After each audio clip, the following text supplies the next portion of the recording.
They laughed the moment she stepped down from the wagon, the sound rolling through the mountain clearing like cruel thunder, sharp and careless and impossible to ignore, because she stood there in a simple white wedding dress already smudged with dust, her hair loosely braided and trembling in the cold air, and most of all because her feet were bare, red from the long walk, toes curled against the rough earth as if the ground itself might reject her. And she felt every eye on her, every whisper cutting deeper than the stones beneath her soles. And she tried to tell herself that it didn't matter, that she had survived worse than laughter, worse than judgment, worse than shame. But the way the women covered their mouths and the men shook, their heads made her chest tighten until it was hard to breathe, because this was supposed to be her wedding day, the one day she had allowed herself to hope might be gentle, and instead it felt like another trial she had to endure alone. And someone muttered loud enough for others to hear, "Couldn't even afford shoes." And another voice followed, "Mountain trash?" And she swallowed hard, gripping the thin fabric of her dress as the memories came rushing back of a childhood spent walking barefoot through snow melt and gravel paths, of learning early that shoes were a luxury and kindness even rarer. And she lifted her chin anyway, because she had promised herself long ago that she would never bow to cruelty again, not even when it came, dressed as laughter on what should have been the happiest day of her life. And the small wooden chapel loomed ahead of her, weathered and proud against the mountains, its doors closed as if even it was unsure whether to welcome her. And she wondered briefly if she should turn around, disappear back into the wilderness where no one cared what she wore or what she lacked. But then she saw him standing at the edge of the clearing, tall and broad, his presence quiet yet undeniable. The mountain man they all whispered about, the one who lived higher up the ridge, where the air thinned and winters killed the weak. And he wasn't laughing, not even smiling. His dark eyes fixed on her with something unreadable in them, something steady, and that alone gave her the strength to take another step forward, barefoot on the path of judgment, as the laughter followed her like shadows.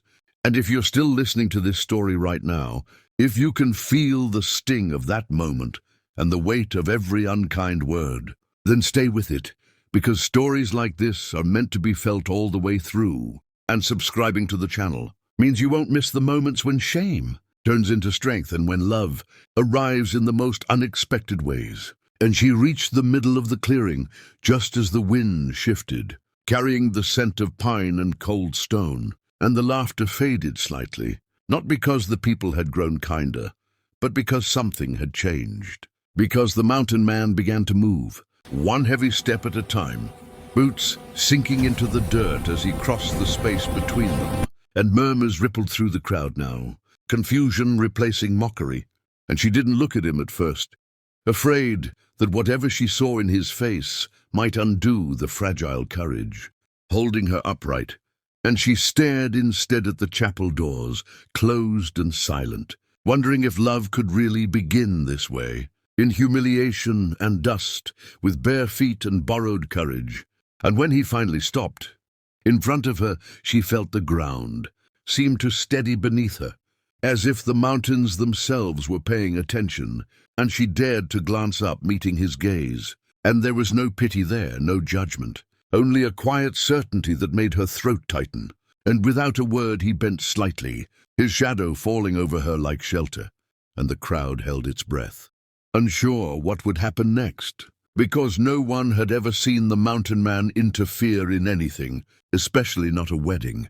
And she whispered, barely audible, "I'm fine," though they both knew she wasn't. And he answered just as quietly, "I know." And then, before anyone could laugh again, before anyone could speak, he lifted her into his arms as if she weighed nothing at all, as if her bare feet and trembling hands were precious rather than shameful.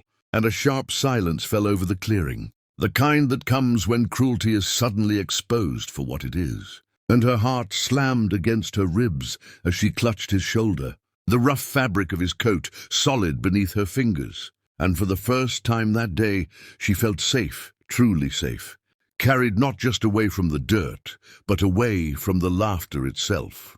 And as he turned toward the chapel doors, holding her like something worth protecting. The whispers changed, and if you've ever felt judged, if you've ever been laughed at for what you lacked, then this story is for you. And subscribing means standing with stories where dignity wins. Because what happened next would change everything for her, for him, and for everyone who thought love was measured by appearances rather than courage.